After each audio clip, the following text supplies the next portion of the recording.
Tony's in Chicago. Hi, Tony. How are you? Hi, Dave. It's a pleasure to speak with you. How are you today? Better than I deserve. How can I help? I have a concern in regards to my parents. Backstory, in 2009, they lost their house due to the whole housing crisis. So the last 8 years, they were bouncing around between renting houses and living with family. And in the last 2 years, they bought a house. I don't believe that they can afford it. I just saw the mortgage statement, and they are late on their mortgage at least 1 month, maybe 2 months throughout the last 2 years.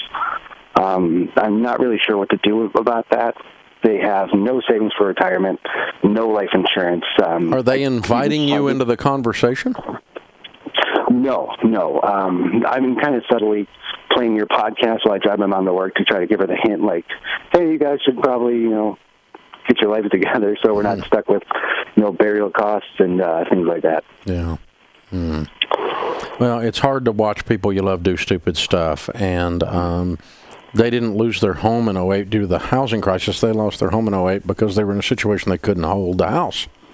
I didn't lose my house in the housing crisis. You didn't lose yours in the housing crisis. So they lost it because they made bad decisions, and now they've made another one, is what it sounds like. Have they got a home they can't afford, or have they not managed the money well?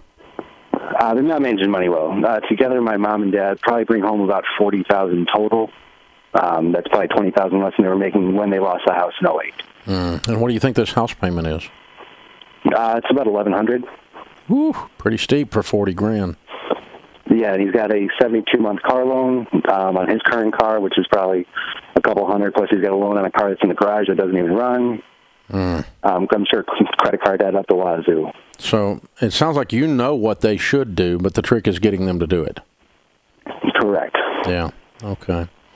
All right. Well, the only way I know how to enter a conversation like this is you can't use your son, I'm scolding my older parents' voice. Okay? You get the powdered butt syndrome. Once somebody's powdered your butt, they don't care about your opinion about money or sex. And so your parents weren't really asking. And so it's just like, let's pretend they're not your parents. Let's pretend you've got some older friends at church that are the same age, and you were observing this behavior. How would you approach them? Very delicately, would you agree? Correct. And instead of driving a bulldozer conversationally through the front of their mouth, that won't work. And so just your only option is persuasion.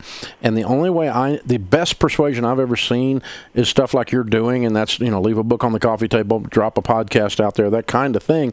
But the other thing you can do is just start telling them about the times that you made mistakes and how bad you felt, how ashamed you felt, how scared you felt. And then when I stopped doing that, I started getting on a budget, and I cut up my credit cards, and I sold this car, and whatever your story is, don't talk about what they're doing that's dumb. Talk about what you used to do that was dumb and how bad it felt, and how you don't do it anymore and how great it feels now. And now, I understand. Now my wife and I are getting along a lot better if you're married. And, now we're on a budget and our communication's way up. And, wow, and it's just talk about, because they can't really, your story is not condemning to them, it's inspiring. But if you ever had a friend that lost weight and they tell you about their story, it makes you want to go get more fit, right? But if they come in wagging their finger and go, you shouldn't eat that pizza, then I'm like, hey, formerly fat person, get away from me. I'm eating my pizza, And so, don't be that guy, right? That's what we're talking about here. So I'm proud. I'm glad you lost weight. I'm glad you got control. But don't come busting into my life, busting my chops without permission. You have to get permission to enter people's lives. That puts this hour of the Dave Ramsey Show in the books.